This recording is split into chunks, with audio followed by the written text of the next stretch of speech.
Genèse 49. Jacob convoqua ses fils et leur dit, « Réunissez-vous et je vous révélerai ce qui vous arrivera dans les temps à venir. Rassemblez-vous et écoutez, fils de Jacob. Écoutez ce que dit Israël, votre père. Ruben, tu es mon premier-né, le premier fruit de ma vigueur, du temps où j'étais plein de force. Toi, tu es supérieur en dignité et supérieur en force. Bouillonnant comme l'eau, tu n'auras pas le premier rang, car tu as profané la couche de ton père en entrant dans mon lit.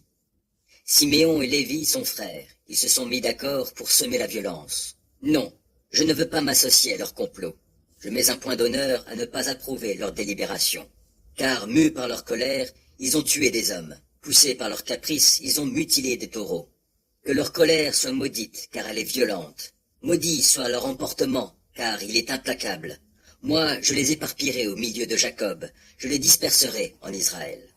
Ô toi, Juda, tes frères te rendront hommage, ta main fera ployer la nuque de tes ennemis, et les fils de ton père se prosterneront devant toi. Oui, Juda est un jeune lion. Mon fils, tu reviens de la chasse, et tu t'es accroupi et couché comme un lion, comme une lionne. Qui te ferait lever? Le sceptre ne s'écartera pas de Juda, et l'insigne de chef ne sera pas ôté d'entre ses pieds, jusqu'à la venue de celui auquel ils appartiennent, et à qui tous les peuples rendront obéissance. Son âne, il l'attache à la vigne, et, à un cep de choix, le petit de l'ânesse. Il lave dans le vin son vêtement, dans le jus des raisins il nettoie son manteau.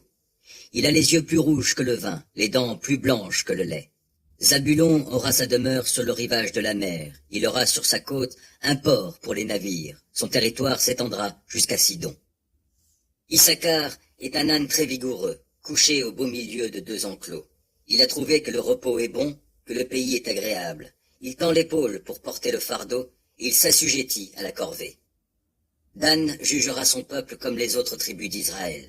Que Dan soit un serpent sur le chemin, qu'il soit une vipère sur le sentier, mordant les jarrets du cheval pour que le cavalier en tombe à la renverse. Je compte sur toi, Éternel, pour accorder la délivrance. Gad, agressé par une troupe, l'assaillira, et c'est sa troupe à lui qui poursuivra la troupe adverse. Azer a une riche nourriture, c'est lui qui fournira des mets dignes d'un roi.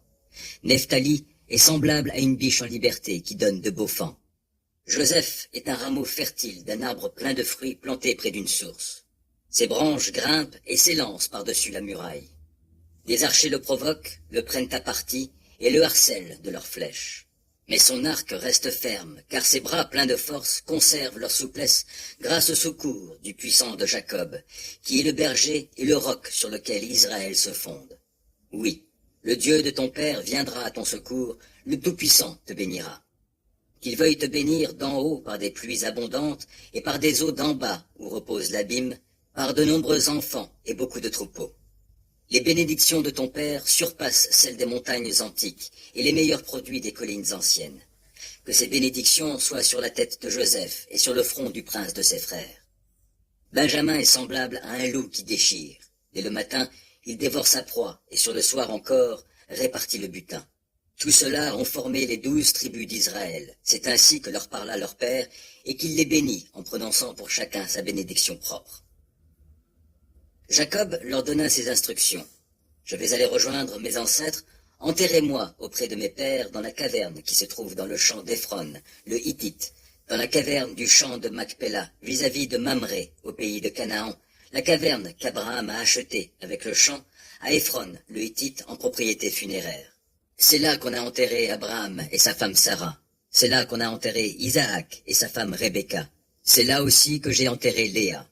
Le champ et la caverne qui s'y trouvent ont été achetés aux Hittites.